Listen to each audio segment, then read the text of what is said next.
Hello friends, இன்றைக்கி evening ஸ்நாக்ஸாக நாம் வாழைப்பூ வடை எப்படி செய்கிறதுன்னு பார்க்கலாம் வாங்க.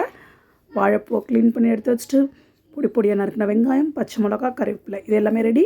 ஆல்ரெடி 2 மணி நேரம் ஊற வச்சு கழுவி எடுத்து வச்சுருக்க கடலைப்பருப்பு ரெடி. ஸோ கடலைப்பருப்பை மிக்ஸி ஜாரில் சேர்த்து கொரன்னு ஒரு பேஸ்ட் ரெடி பண்ணிடலாம்.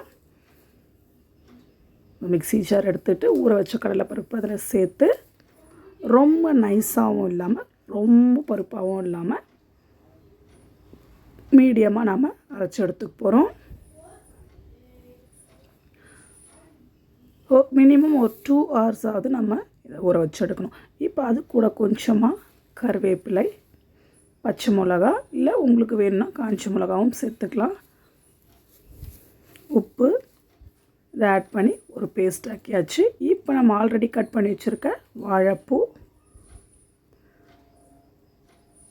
வெங்காயம், கருவேப்பிலை,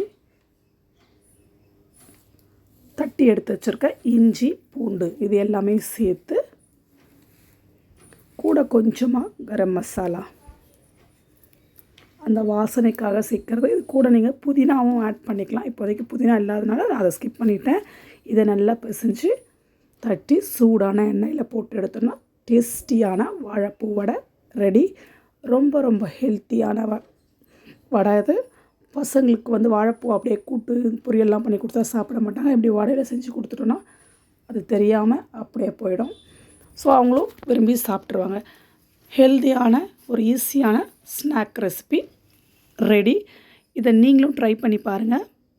இல்லை நீங்கள் வேறு எந்த மெத்தடில் செய்வீங்க அப்படின்றது கமெண்ட்ஸில் சொல்லுங்கள். நெக்ஸ்ட் டைம் நானும் ட்ரை பண்ணி பார்க்குறேன். அவ்வளோதாங்க, நம்மளோட வடை ரெடி.